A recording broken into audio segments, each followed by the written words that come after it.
فتيات في عمر الزهور لم يتجاوزن 13 من العمر، لكن بعضهن سيصبحن أمهات خلال شهور. إنه زواج القاصرات الذي يأخذ منحنى متزايدا ونسبا مرتفعة في عدد من المدن والمحافظات بدرجة تقرع أجراس الخطر. شيماء ابنة 12 احتفلت بخطوبتها وتستعد للزواج خلال شهور بناء على رغبة الأهل.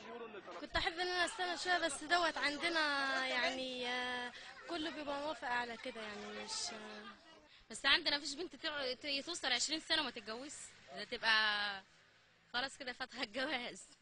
لكن بعض الفتيات قررن رفع راية الرفض. رشا ترفض هذه الفكرة تماما وتصر على استكمال دراستها لتصل إلى 20 من العمر، ليتسنى لها أن تكون زوجة جيدة وأما مؤهلة.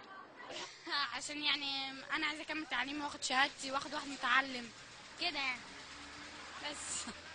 لكن الظاهرة الأخطر تشير إليها دراسة قالت إن أكثر من 30% من الفتيات القاصرات يتزوجن خلال شهور الصيف من بعض المسنين العرب الأثرياء الذين يفضلون زواجا سياحيا مؤقتا يجلب الكثير من المال لأسر هذه الفتيات.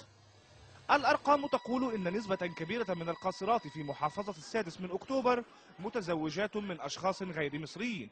تجارة عملت تجارة، بيجي مثلا ياخدها يديها مثلا 10000 جنيه 15000، وبعد كده ياخدها مثلا بالكتير خالص سنة، وبعد كده نبص اللي جاية من السفر مرمية هنا بقى.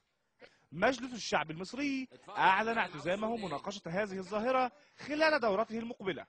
وزارة الأسرة والسكان قررت البدء في حملة لمواجهة الظاهرة من خلال ورشات عمل وإقامة خط ساخن لتلقي الشكاوى ليتسنى لهم التدخل قبل عقد القران.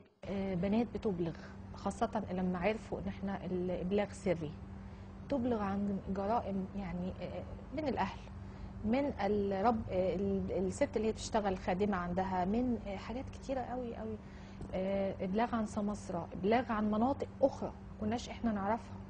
وربما تكون بارقة الأمل لنجاح هذه الجهود هي بداية تغيير سلوك الكثير من الفتيات، وهو ما يؤكد نجاح حملات التوعية التي بدأت منذ سنوات وشكك الكثيرون في جدواها.